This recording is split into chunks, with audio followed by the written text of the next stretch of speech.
बारी। मेरी बात सुने। हाँ ये बात बता दूंगी हो सकते तो घर में शक कैसे हुआ? बताया तो था, कॉल की वजह से।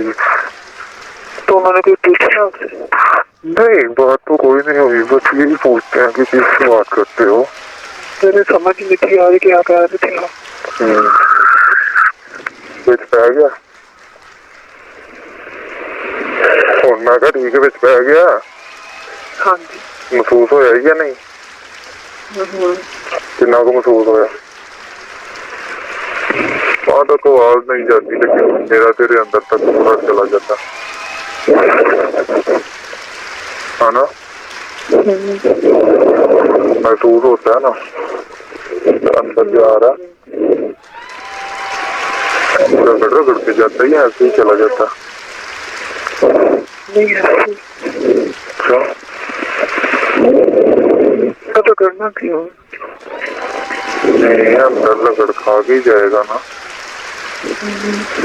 कितना ही सुराख खुलाए के रगड़ भी नहीं खाएगा, सीधे ही चला जाएगा। नहीं, सुराख खुलने के बाद नहीं रगड़ना क्यों, मुझे ये नहीं समझ आता। हाँ तो भैन चोद, जब मैं तेरे अंदर डालूंगा तो साइडों से लगेगा ना। हाँ वो तो लगेगा। हाँ तो यही कह रहा हूँ कि रगड़ के अंदर जाएगा। चिंगाड़े भी निकलेंगे जब मैं स्पीड स्पीड से रगड़ूंगा तो। एक बात को, जब शादी होती है लड़कियों को जब बताते हैं ना कि शादी की पहली बार ये होता है वो होता है, तो लड़कों को भी बताते ही होंगे। नहीं, लड़कों को तो नहीं बताते, क्योंकि लड़कों को पता होता है ना। लड़कियों को बताते हैं। तुझे किसने बताया था? मुझे वो भी। क्या क्या बताया था, जरा मुझे भी बताना, सारा डिटेल से बताना। किस तरह शुरू हुई थी बात, कहाँ पर खत्म हुई थी बात? पहले तो हम मीडिया फैक्ट्री पे ट्राइंगल में शुरू से बताऊँ। हाँ शुरू से। मैंने जब शादी होने से पहले मैंने इनको, जब मेरे पीछे आए थे ना फर्नीचर आया था, तभी मैंने ना इनको कह दिया था कि जब हम घर आऊंगी ना तो मुझे मजदूरों पे बिठाना हो। मुझे पीड़ित पसंद थी जो मैंने ड्राइंग रूम में दिखाए थे ना कलरफुल। तो मैंने कहा हम तो बैठना, कहते हाँ चलिए ठीक है। तो मैं कहा घर मुझे बात है ना, तो उन्होंने घर में ना वापस बैठ दिया था। क्या बात?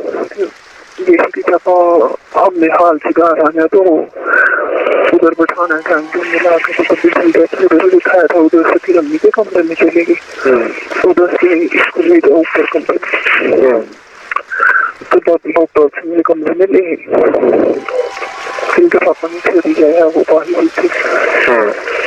मुझे दिखाया, कपड़ा दिया एक। अच्छा, उसका क्या करना था?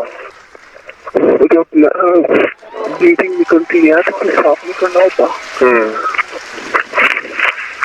तो एक आदमी दिया अंदर में, तो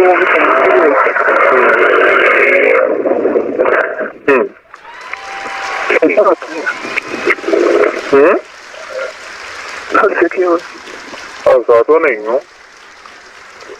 किया मैंने। मैं वो टाइट नीचे से पहन के ना, तो अंदर से पहन के आई थी। तो मैंने फिर आगे इसका मुझे बताया और अंडरवेयर का बताया। मैं कहीं अंडरवेयर मैंने पहना हुआ, तो फिर इसका फिर हाल भेजना बैठ के कपड़ा पड़ा हुआ है। तो मैंने कहा अच्छा तो अगर शादी की पहली बात है तो ये मतलब काम हम ना करें। तो मेरी बात सुनो, कपड़े का तूने पूछा था?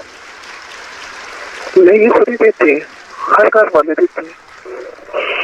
मैंने कहा, तुमने कहा है ना, मैंने कहा कपड़ा नहीं, मुझे कहा था ये कपड़ा है, तो ये कपड़ा दरवाजे साइड वाले आलवे का अंडरवेयर पड़ा हुआ है इसमें। तो ये रात के पहनने वाला सूट है, रेड कलर की नाइटी थी मेरी। सर मैंने आपको बताया था। तो ना ये सूट पहन के आना, ये जूता पहन के आना। बस अगर कुछ होगा ना तो चीखें नहीं मारनी, रोना नहीं है, ये होता है ऐसे होता है। मुझे खुल के बात नहीं थी, बस यही कहा। तो मैं चुप करके फिर बैठ गई। तो फिर जो मैं इसके साथ को जो वो पता चल गया। नहीं डर गई थी ना? हाँ तो ये कह रही है चीखें नहीं मारनी, रोना नहीं, क्या होगा? तो ना फल पाके गई थी, दूध वाला जग रख गई तो साथ गिलास था, पानी की कैन थी। तो ना कहते थे किसी और चीज की जरूरत है, मैं कह नहीं। तो ना फिर अब इसकी किस्म के पापा आ गए तो उन्होंने जब आके कमरे की कुंडी लगाई, पर्दा भी किया था, फिर अच्छा काम हुआ था, पता नहीं क्या होगा। पता नहीं, मारेंगे, कुंडी भी लगा दी है, कपड़ा भी, दरवाजा भी बंद कर दिया है, पर्दे भी आगे कर दिए, पता नहीं मारना ही ना शुरू कर दें। नहीं डर गई थी? नहीं तो ना डर नहीं था लगा रोज फिर मुझे बातें करते रहे मैं सीख आया था बस एक। हाँ तो फिर बाद में जो होता है तो आपको पता नहीं। वो भी बताओ ना क्या हो गया? हाँ डिटेल में बताओ, डिटेल में। फिर बातें करने के बाद क्या हुआ, फिर उसके बाद क्या हुआ, फिर उसके बाद क्या हुआ? फिर उसके बाद उन्होंने मेरी ज्वेलरी उतारी पहले हमने सेल्फी ली थी उनके पास